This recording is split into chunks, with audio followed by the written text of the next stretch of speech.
Welcome to Kujenga. You know who I am. Joining our conversation is a new Kujenga friend, Makeeba. Karibu, welcome. Hello, let's thank you. And Hujambo to everyone, all the listeners. It's a pleasure to be here. We're talking about counterculture. Yeah. And these are wellness practices that aren't the norm, specifically this side of the world. There are certain things that we see other people do that we may look at as primitive or backwards, and we're actually coming to find out that these very things that are very unfamiliar to us are actually better ways of doing things. So we're excited to have you as part of the conversation because you have a YouTube channel, Cultivatelyfe, which concentrates on Alkebu-Lan African well-being. So tell us about it. Tell us how you got started.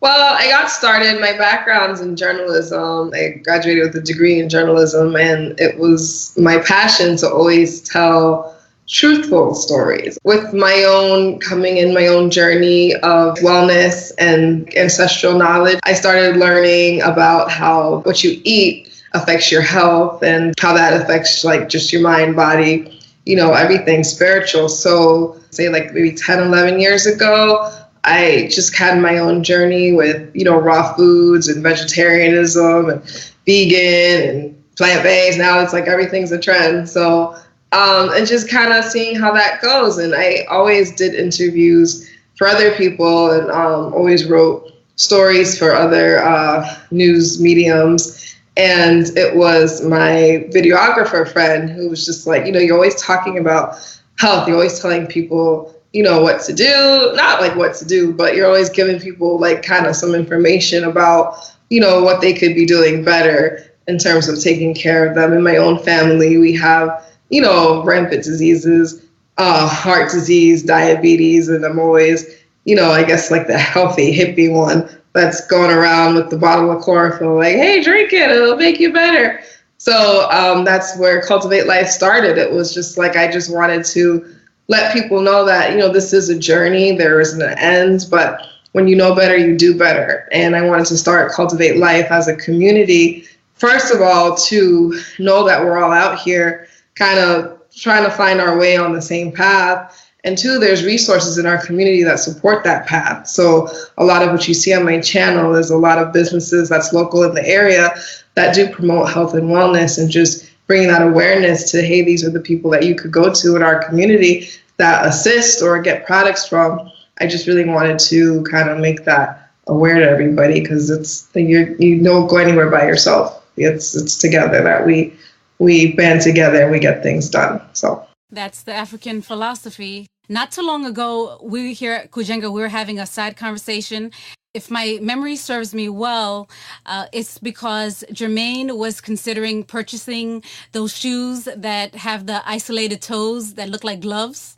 With that conversation, we went off on a tangent on the benefits of those shoes and just different things that are out there that we see other people do that we think are weird, but are actually beneficial. So we wanted to, I guess, share that information with our audience. And so we're going to backtrack and find out, Jermaine, whatever happened with those shoes? Did you ever end up getting them? Yeah, those are called Vibram 5 Fingers shoes. I did get them, but then I found the transition to those shoes. Later, I found that I did it in the wrong way. We're used to basically wearing casts on our feet every day when it comes to shoes. And so what ended up happening is I quickly transitioned to those shoes and then my feet started hurting and I couldn't really wear them for very long. So I actually went back to regular shoes. But since then I learned kind of the progression of what you have to do in order to wear those shoes. And those shoes are really a trend that was copying something that we as a people have been doing for a long time, walking with either minimal covering on our feet or barefoot, and in which we see many of the Alkebu-Lan tribe still to this day. What about flip-flops with the socks, though? No, flip-flops. All right, so when we talk about flip-flops... you can laugh, Makeeba. You don't got to sit... Like, this is not one of those, like, we're not scientists. We're not trying to be scientists. the five finger shoes is toes. The 5 toe shoes. Are they related? Fingers. Does it fit 5 finger shoes? Or 5 toes? Have you ever seen the 5 finger yams? No. It's like a fruit. No, they're called Buddha's fingers. You seen Buddha finger fruits? The Buddha fingers? That's the scariest looking. Yeah, it's creepy looking. Food. Look it up on your own spare time. But so the 5 finger shoes, they have no relation to the flip flops with the socks, like what I wear on a daily basis. No, that's just a bad fashion trend. I don't even think you want to admit that you wear that. What I was saying, it's interesting that you mentioned the flip flops, because to kind of re-educate myself on shoes and minimal footwear, there's a lot of books that I read regarding this, and some of the things that they talked about in terms of flip flops. Flip flops are perhaps the worst shoes that you can wear because they require you to basically your foot is grappling as you step to keep your shoes on. So basically, when you put your flip flop on, you're flexing your toes to keep the flip flop on constantly, right? And that changes the gait in which you walk.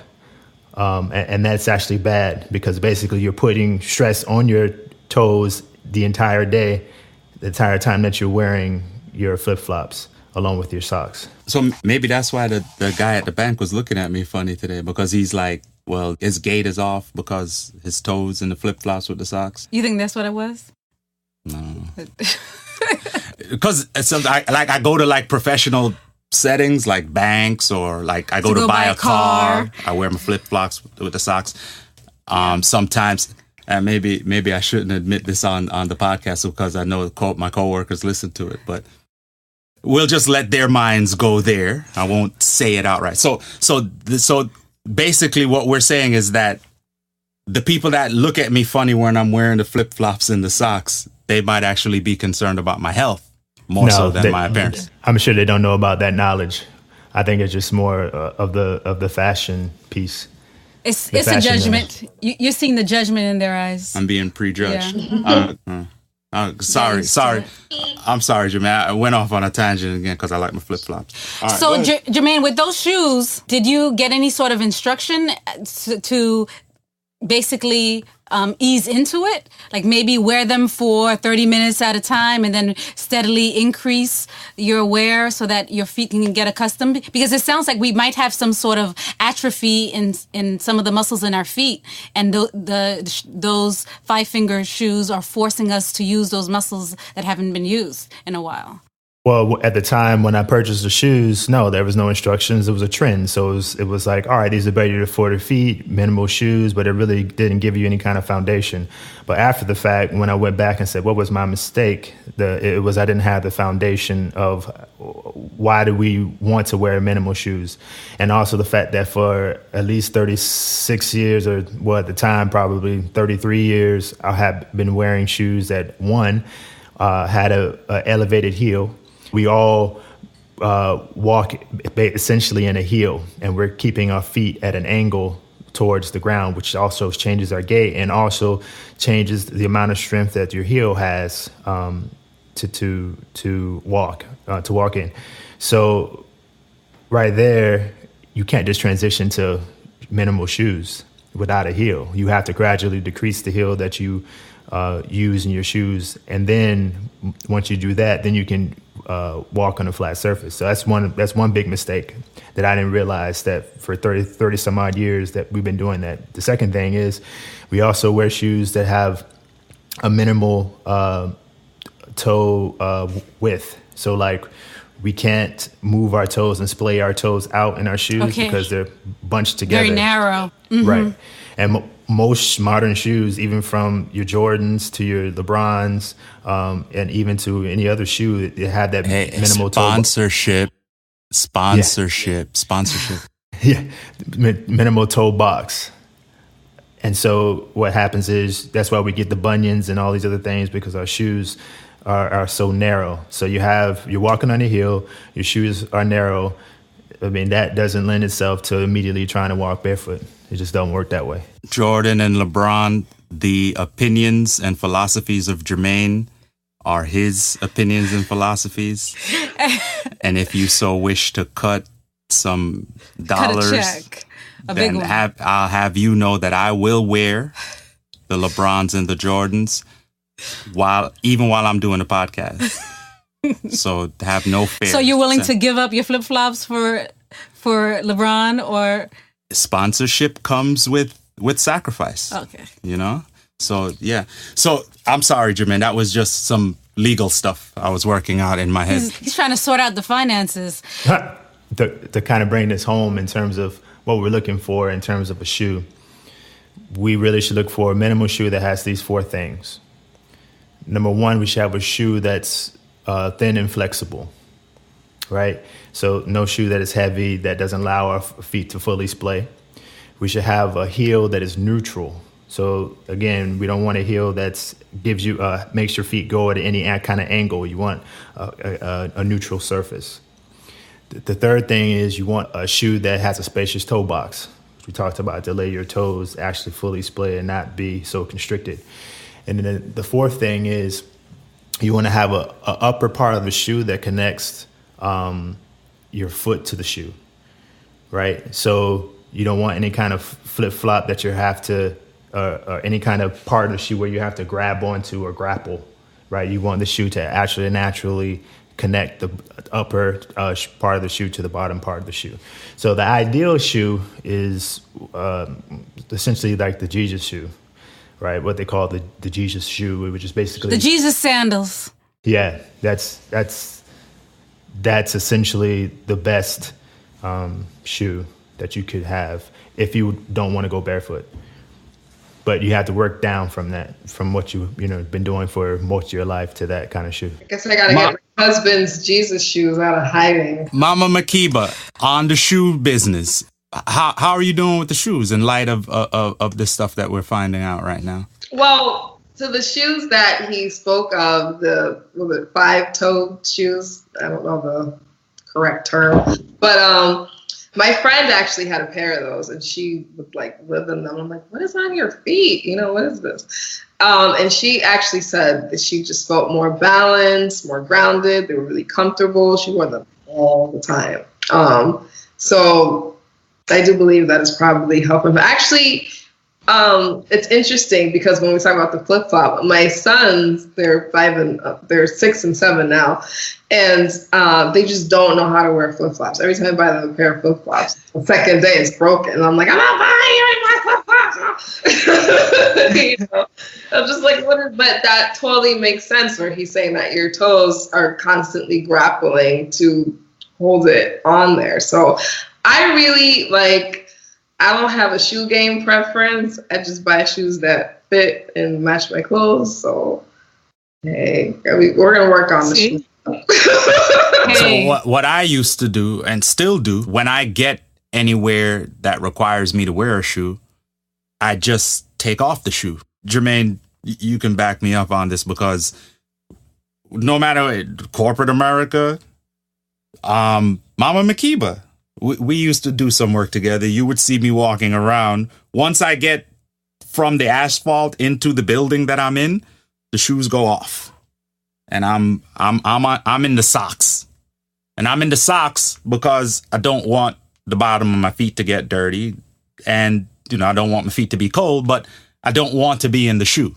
So how am I doing there, Jermaine? As far as what we would call bad business manners, but good house manners, in that you enter someone's home, you remove your shoes, or you put on house slippers. Enter the business, I'm obviously not going to stub my toe. I don't walk on glass all day, so I take the shoe up. People look at me funny. Executives look at me strange. Management looks at me strange. They ask me why my shoes are off, and then I have a medical letter that I can give them why I shouldn't be in the shoes. We'll get into that another time. It's not foot AIDS or herpes or anything like that. I didn't know that was a thing. Well, I'm happy to know it's not foot AIDS. Foot AIDS. So, but basically, I shouldn't be in shoes all day. It's not life-threatening. I don't have to cut anything off. It's not benign or... What's the other word? What's the opposite of malignant? Benign? Malignant. To malign, right? Primitive. So this is the thing I was thinking about. primitive, right? Who made that word up, right? Because primary, is primary a good word or a bad word? It's a good word. Primary. It means first. Right? It's a neutral word. Primary. Well, primary in the order of things is first, right? Mm-hmm. Primary color even has more significance in that sense, because a primary color, you get, or you need it in order to get secondary colors, and it cannot come from anywhere else. Mm-hmm. So to be primary is good. But how is it then now to be first to some place? Mm-hmm. You're the first one there, you discovered this is the primary stuff, right? Mm-hmm. But how all of a sudden did we as African people go from being primary people to primitive people? Well, I tried to address that in this particular episode. What I identified is that these ideas come from us that are here on the Western side, and the influences. So those that we might assign as primitive or backwards or what have you are those peoples that were not heavily influenced. And so it's our thought process. We have the thought process of those that assign that label, who saw themselves as better than. Not to go back to shoes, but to connect it, if you look throughout literature and historical primary sources, see what I did there? Primary. They say that a lot of the tribes, not just necessarily in Alkebu-Lan tribes, but also in the New World, so-called New World, they were described as savages. Number one thing is because they were barefoot and didn't wear shoes. Shoes has been an invention that's been associated with progress and with not being a savage, being civilized. So if we go back to your question of whether or not in the business sense you're looked at as, that's not proper or whatever, it goes back to that whole shoes being associated with civilization, being civilized. Owning the shoes or wearing the shoes? Because the shoes are under my desk. Wearing the shoe. Okay. Go ahead, Mama Makeeba. I mean, I just find it really interesting because I feel like, we are people still trying to define ourselves from a stolen culture that we're no longer really connected to. But I grew up in the Caribbean, and in the Caribbean, children run around barefoot. So, I let my children run around barefoot. And, if you go back to, if you think about, the new age sciences, it's like, go outside and put your feet in the ground and ground yourself and get the energy. Like, where did that come from? So, it's really how we adopt and assimilate other cultures that are not our own, and think of how we take things that are traditional, just natural, because it's not, we're primitive because we don't wear shoes. No, we won't wear shoes because we don't need shoes. We know our bodies were already acclimated to going out. Why can a baby go outside? If you have a 2-year-old, she's outside right now, she might go ooch, each, ooch, ooch, ooch, but she's outside running around enjoying that. That's just natural. She's not like, where are my shoes? So, we're labeling things that are just natural, a part of our biology, because now we're adapting ourselves to some other culture that maybe couldn't adapt to walking outside barefoot. So I think that's just where that comes in. Because if you go to other countries, I'm sure you'll still find a lot of people walking outdoors barefoot or in the workplace barefoot. So Makeeba, what you just described, Shaba Kojo not too long ago introduced to me, and he referred to it as screwing in. So when he first said it, I got excited, thinking that it was one thing, and found out it was completely something different, and was a little disappointed. We're all adults but so tell me about the science behind screwing in. Our version of screwing in, or the actual screwing into the earth. The earth one sounds the same. Yes. Spare our audience. Thank you. Screwing in, I used to, and I still do a lot of internet searching and things like that to look for, okay, what's better ways of doing things? What's better ways of understanding things? What's different ways of doing things? I should say, not necessarily better, but what are different? What fits us better? And I came across this at the tail end of studying diet and nutrition. If you study diet and nutrition long enough, you're going to get to a portion called free radicals. Free radicals are things that people don't understand. Do you know what a free radical is? Isn't it like an electron that's come out of its valence? No? Okay. Okay, so the pop quiz you would have failed. So what a free radical is basically it's an oxygen atom that has lost one of its electrons. Okay. That was close. Go ahead. How it lost one of its electrons can happen in many different ways. So let's not even get into how that happens. But it's basically an oxygen floating around your body that's lost one of its electrons, so it's positively charged. I don't know how they made that jump from oxygen to free radical at that point. So what this thing does is it's going around your body trying to reclaim its lost electron. So anything that has an electron that isn't screwed on too tight, it's going to take that electron from it.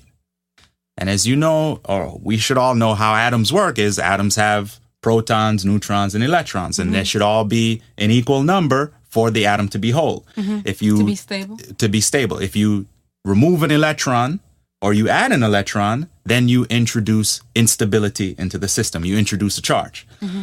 The way our bodies work is that our bodies basically are like chemical batteries. We generate electricity in our bodies. Electricity is a function of the available electrons you have in your body. So if you go about building up your body with free radicals from bad diet, polluted air, polluted water, lack of sleep, high stress, and you start to positively charge the oxygen in your body, you end up sending those positively charged oxygen ions. That's what an ion is. An ion is an atom that's unstable. It either has something additional or less, and it's looking to bond with something else. So now you have all this oxygenation, or you have this stripping away of electrons from your body that your body needs to run its stable system. So this is the introduction of a form of sickness. Okay, right? Can I fix that with ionized water? I don't know. Because I don't know much about ionized water. Just want to know if it's a quick fix. Whole Foods also sells ionized food for dogs, I'm sure. Okay. They sell a lot of stuff. So luckily, having been on this planet for so long and having been in tune with this planet for so long, nature gives us a way to give us an additional protection against free radicals, because you can get free radicals from anywhere. There's something just being off, it's just going to happen. Stress, oxidative stress, anything can create a free radical. So nature itself, the ground, this is not concrete, this is not asphalt, this is soil, earth, sand, beach, anything that is not man-made over the earth happens to be negatively charged. So it happens to generate a low-level electrical charge that happens to be negative. So when you step into this environment and you put your naked foot, your atom foot, on the ground being negatively charged, if you have positively charged ions in your body, the positive and the negative attract each other, and the earth can actually ground you out. So it's one method of stabilizing the free radicals in your body. Now, this doesn't mean that you can shoot yourself in the stomach and then go and stand on the earth and it's going to heal the bullet wound. That's not what we're talking about. This doesn't mean you get to eat McDonald's barefoot and you don't gain weight. That's not. This is the philosophies and opinions of Shaba Kojo and McDonald's are his and his alone. So if you want to send a check, I will eat gladly the small fries. He'll gladly cash it. I'll eat the small fries. So back to screwing in. Yeah. So is there like a frequency that we should be doing it in? Duration? So can I get away with just doing it once a month and still get the benefits and just stand out there for like a quick 15 generally minutes? Married people never want to do it once a month because that's ruinous. It works so for generally some. You want to do it as frequently as possible. So, but let's think about the environment that we're in, right? So we wear shoes all day. We are told not to walk around barefoot because it is primitive. So we are not touching the ground. And if we are lucky enough to go outside barefoot, chances are you're going to cross a whole lot of asphalt and a whole lot of concrete before you get to any ground that's connected to bedrock and water table and all those things, right? So the best place to do it is in the grass in your backyard, not on any man-created surfaces. Yeah. It can be plowed, field, grass, cut, all that. The park is a great place, not on the asphalt trail, right? At the base of a tree. Trees usually create a little space for themselves around the asphalt or around the concrete.